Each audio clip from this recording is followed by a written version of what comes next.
ये है AP news network और आप देख रहे हैं आखिर प्रहरी, खबरों की पड़ताल तह तक। जिन्होंने राजद नेता तेजस्वी यादव को निशाने पर लेते हुए शनिवार को कहा कि शिक्षा मंत्री का पदभार ग्रहण करने के बाद मेवालाल चौधरी ने तो पद छोड़ दिया, पर क्या तेजस्वी यादव से यह उम्मीद संभव है कि वो नेता प्रतिपक्ष का पद नहीं लेंगे? जो धाराएं मेवालाल चौधरी पर है वही धाराएं तेजस्वी यादव पर भी लागू है। ऐसे में क्या तेजस्वी राजनीति में शुचिता पर ध्यान देंगे? पार्टी प्रदेश कार्यालय में जदयू के प्रदेश अध्यक्ष वशिष्ठ नारायण सिंह, कार्यकारी प्रदेश अध्यक्ष व मंत्री अशोक चौधरी, मुख्य प्रवक्ता संजय सिंह, पूर्व मंत्री व विधान पार्षद नीरज कुमार व प्रवक्ता डॉक्टर अजय आलोक ने एक संयुक्त संवाददाता सम्मेलन में यह बात कही। जदयू के प्रदेश अध्यक्ष ने कहा कि नीतीश कुमार ने राजनीति में शुचिता का सदैव ध्यान रखा है। सार्वजनिक जीवन में विवादास्पद मामले आते हैं पर वे संज्ञान में आने के तुरंत बाद कार्रवाई करते हैं। तेजस्वी यादव के इस तरह का मामले में बोलने का कोई अधिकार भी नहीं है। कार्यकारी प्रदेश अध्यक्ष अशोक चौधरी ने कहा कि जब आप आरोप लगा रहे हैं तो खुद भी वही करें जो मेवालाल चौधरी ने किया। मेवालाल चौधरी के इस्तीफे के बाद तो यह और साफ हो गया कि नीतीश कुमार ने किसी को फंसाते हैं और न ही किसी को बचाते हैं। जैसे मुख्यमंत्री को यह बात पता चला कि मेवालाल चौधरी के खिलाफ अभियोजन की स्वीकृति मांगी गई है, वैसे इस्तीफा हो गया। यह किसी के दबाव में नहीं की गई। जदयू के प्रदेश प्रवक्ता संजय ने कहा कि जिस व्यक्ति पर खुद भ्रष्टाचार की आरोप हो वह भ्रष्टाचार पर बात करे, यह हास्यास्पद है। नीरज कुमार ने कहा कि तेजस्वी विधानसभा में शपथ के समय अपने ऊपर दर्ज भ्रष्टाचार व अन्य मामलों के बारे में बताएं। डॉक्टर अजय आलोक ने कहा कि मेवालाल चौधरी पर अभी अभियोजन भी नहीं हुआ। अनुमति के बाद पूरी प्रक्रिया में 3 महीने लगेंगे। इसके बाद भी उन्होंने इस्तीफा दे दिया। एक बड़ा ही अच्छा उदाहरण प्रस्तुत किया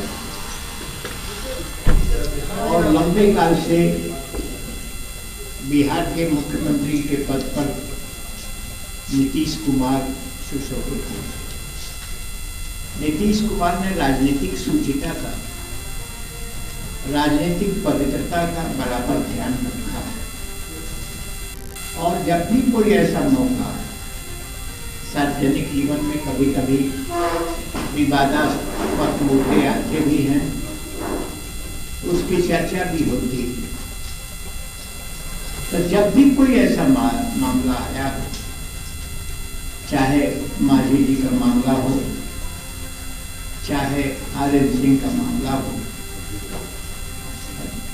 और ऐसे कोई भी मामला हो, आर्यन सिंह का, रमधार सिंह का मामला हो, किसी मुद्दे पर जब भी पब्लिक डिबेट में इस ढंग का सवाल उठा है, तत्काल नैतिकता का परिचय देते हुए उन्होंने इस्तीफा दिया है। कॉम्प्रोमाइज नहीं करेंगे और ना हम किसी को फंसाते हैं ना हम किसी को बचाते हैं। इसका स्पष्ट उदाहरण मेवालाल चौधरी जी के केस में है।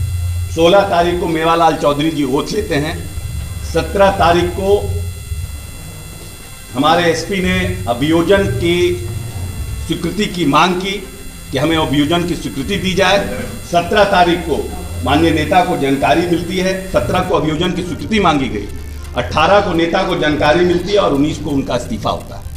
यह स्पष्ट दिखाता है यह हमारी पुलिस थी, ये कोई दूसरी पुलिस नहीं थी कि जिसको हम कुछ कह नहीं सकते थे।